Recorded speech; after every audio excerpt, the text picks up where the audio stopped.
Parenthood is a time of so much change for you and your baby. A little reliable information can go a long way towards making this new life a good life. I'm Jessica Rolfe, and this is My New Life, a Lovevery podcast.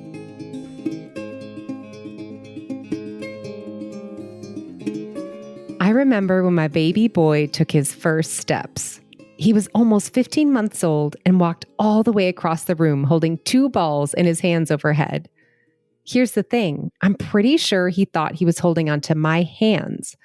He had become so used to walking with my help that substituting the balls was all he needed to get that little boost of confidence.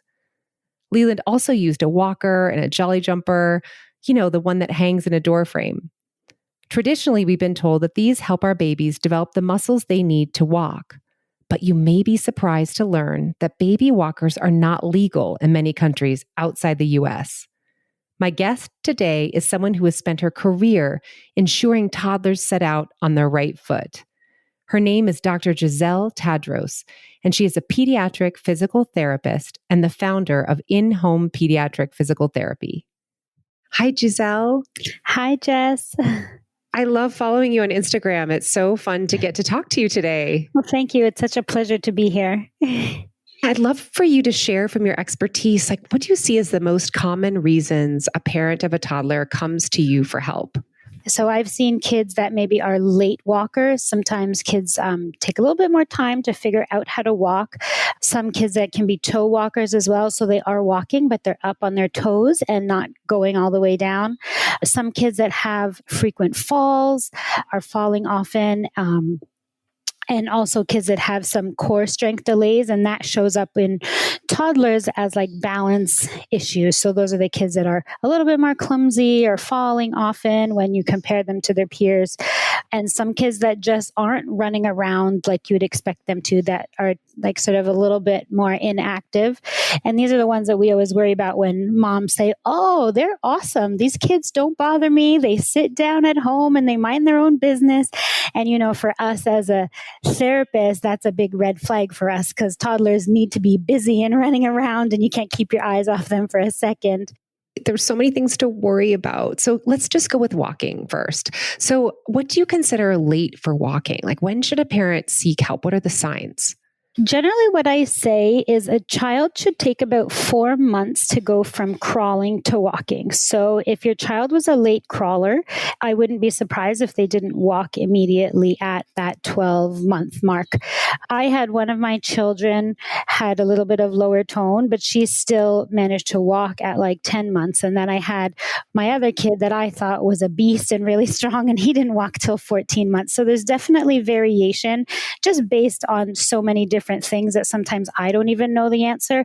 But I would say that isn't walking after 18 months, then I would seek out some kind of help or intervention. Sometimes it's something really simple like targeting the core and getting them more confident and in their standing. And then they can just take right off. Some kids are 15 months and they're just a little bit timid and shy. And once you give them that confidence, they're able to walk really well. And then what can you do as a parent, if your child has been crawling and you think that they're progressing normally, but what can we do to help our children develop that kind of that core strength and all that they need to be physically active toddlers? I always say just the way that you position different things in the home can really help them to get that kind of strength. So kids need a lot of just practice to squat, to bend down, to pick things back up. That's a great core exercise. So I love some kind of a setup where, there's something that's a little bit higher up and then something else on the floor. So they could take a ball and put it up in a basket, or just lots of up and down movement is really going to help them build all the muscles that they need to get up and walking.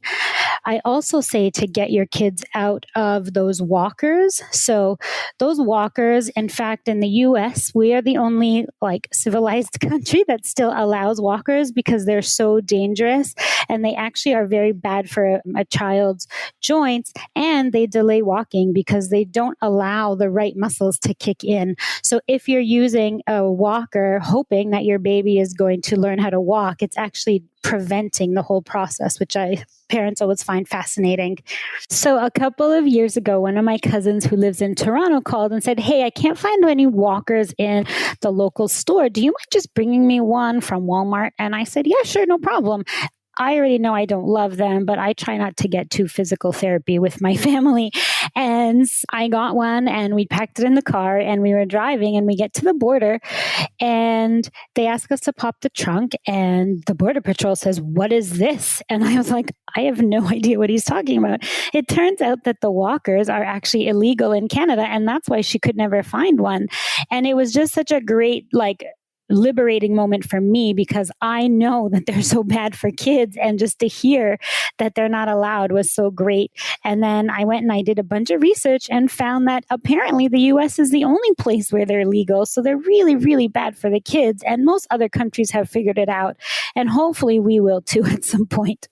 Oh, that is fascinating. And what about those jumpers? So, you hang something in a door jamb and then the baby kind of like bounces up and down and jumps. What are those doing for a child?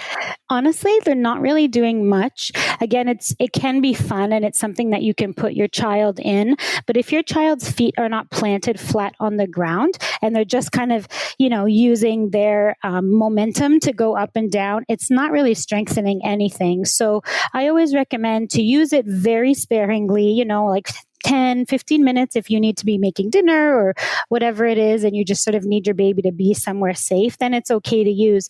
But in terms of them getting any kind of strength or developing the skills that they need for walking, it's more delaying the process rather than helping. I always just say to minimize gear. I mean, kids don't need a ton of different things to be in all the time, just a safe place on the floor to play with.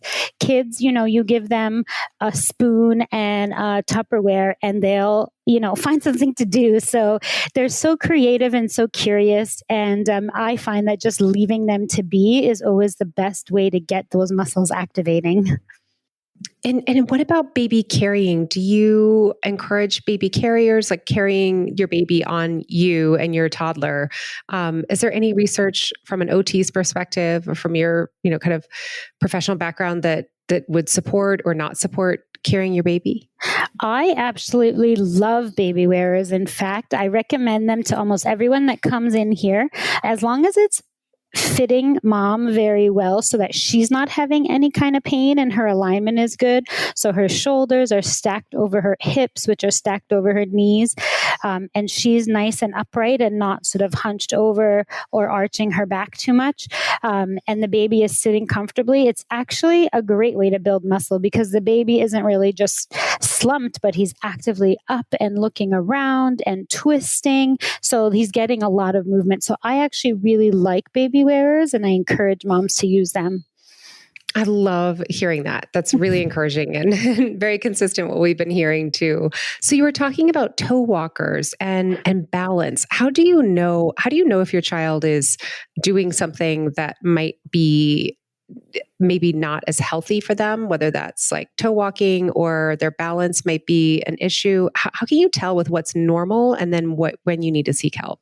One of the things that is usually a sign that there's some kind of like a core weakness is something called W sitting. And I'm sure that you've heard about this all over because it's becoming more and more popular. And W sitting is basically when a child is sitting with their bottom on the floor and then their knees are bent and their feet are positioned outside of their hips. So if you're like standing from above them, you would see that their legs are shaped like a W.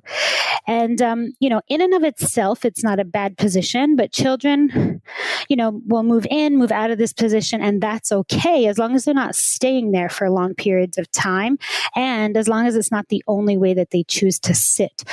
There are risks with sitting for long periods of time, or if that's their go-to position, it's not good for their hips. And of course, it definitely prevents that core strength and stability that I was talking about, because that wide stance of their legs make it easier to just keep the body upright. And so they're not using all of the other muscles of their abdomen, their back, their pelvis to develop the strength as they would if they were sitting in other positions. So sitting is always a sign that there could be some kind of weakness going on.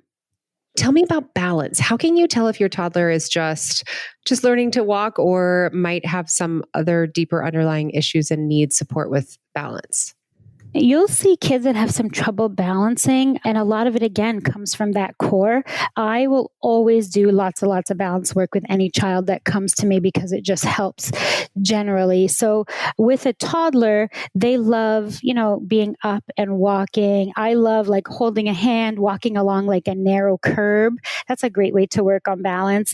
And, you have to slow down and like let them sort of take their time to do it.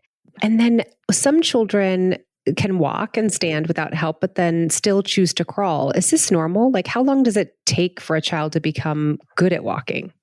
I get this question all the time on Instagram, tons of DMs like, my daughter took her first steps, but she's still trying to crawl around. And so, you have to remember that that is their muscle memory. So a baby's go-to for their muscle memory is the fastest and the easiest way to do things. So when they're still learning to walk, it's not that they're not necessarily interested, but they're so focused on whatever it is that they want to get that they will go to their quickest and fastest way to get something.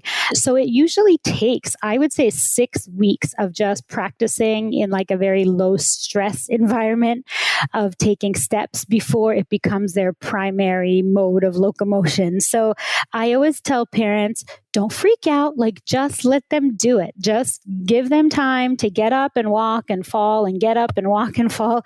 Couple steps here and there, but don't expect it to be their go-to the minute they take their first few steps. And always without fail, they'll come back to me and say, you were so right. I didn't need to do anything except be patient. Yes, isn't that so much in parenting? Yeah. Patience. Older kids are generally less active than they were a generation ago. So how about thinking about toddlers? What are some ways to encourage muscle development in our toddlers in a natural way so that they become these really active kids? What I always like to do is empower parents. I say that you are your child's greatest teacher because you understand your child the very best, and you can create opportunities for learning through play that are fun. One of the first things that I love doing, and this is, if you remember, Jess, when we were kids, we used to always go outside and play like tug of war with our friends. So you'd have, like a long piece of cloth or a rope or whatever it was, and we'd all stand on opposite sides, pulling and pulling and pulling. And that's really actually hard work for a body because you're engaging so many different muscles. So I do this at home with my son where I take a scarf, or the other night we did it with like a pair of his pajama pants actually. And, I was sitting down on my knees and he was standing up, and I said, let's play tug of war. You pull and I'll pull too. And we each just sort of pull in our own direction. And, you let them win a little bit and then you tug and pull and they'll come forward. And it was just this like back and forth of a couple of minutes where there was tons of giggles, so much fun. And we were both sweating by the end.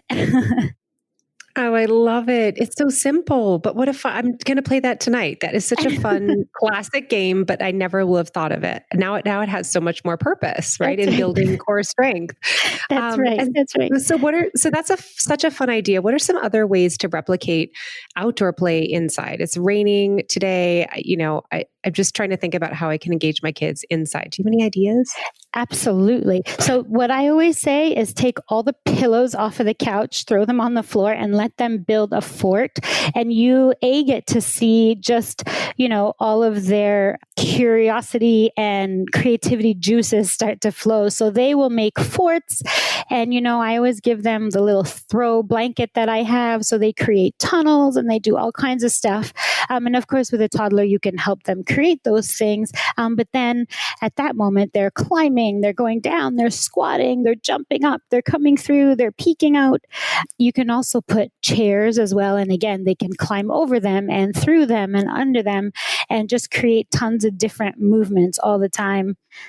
Oh, I love that. And so thinking back on what gross motor skills 1-year-olds are working on. So many of your activities that you just described are working on these kind of core skills. By 18 months, what do you like to see from a gross motor perspective?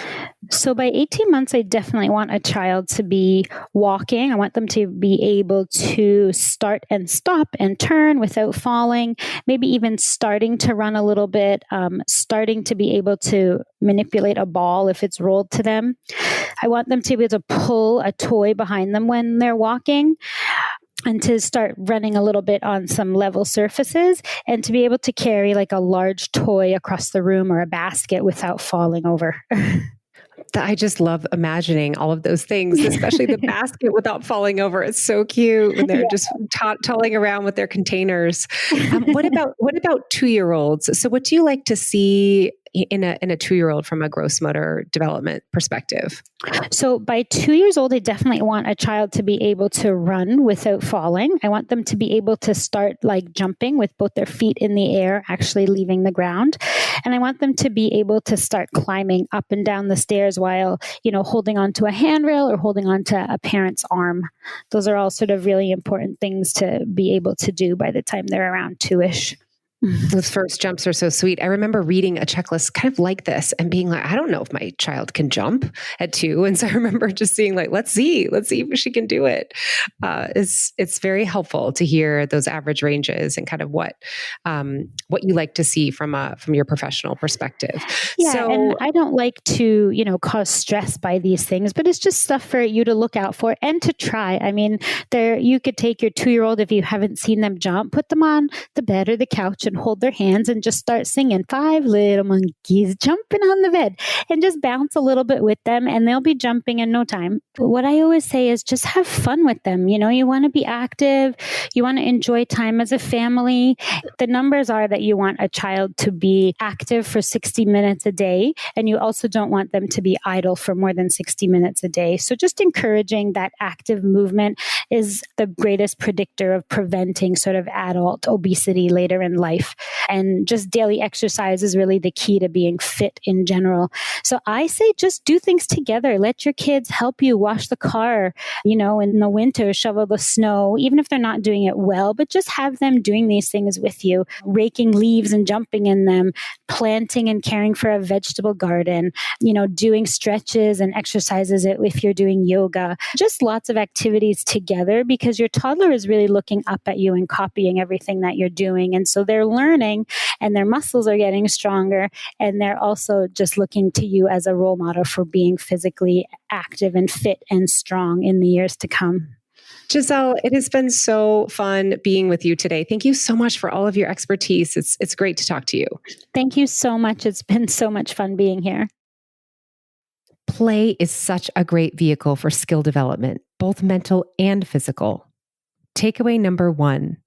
After the first steps, it usually takes a child around 6 weeks to transition from crawling as their primary way of getting around to walking.